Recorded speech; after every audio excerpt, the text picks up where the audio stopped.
This is file WB 4.1. We're seeing the tab that contains all the information, and we're going to use the statTools function to create a stepwise multivariable linear regression. Once the statTools menu opens up,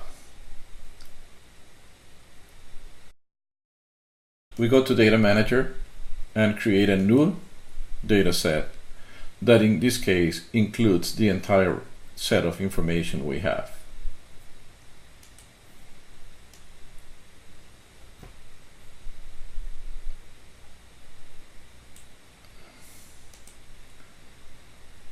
So we can now close that and go into regression and classification.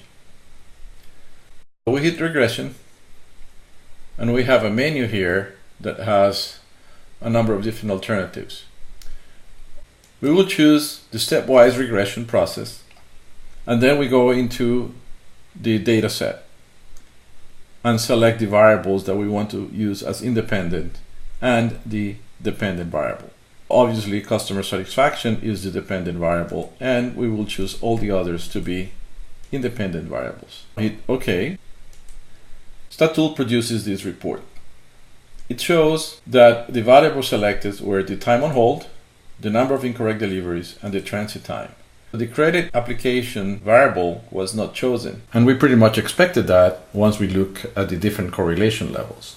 The critical elements here are, again, the multiple R, and I'm going to highlight it in yellow, the p-value for the ANOVA test, which is the significance F, as we discussed before, and again we're seeing that this number is quite low, as well as the different p-values for the different coefficients of the regression table. Now you can go back to the video lecture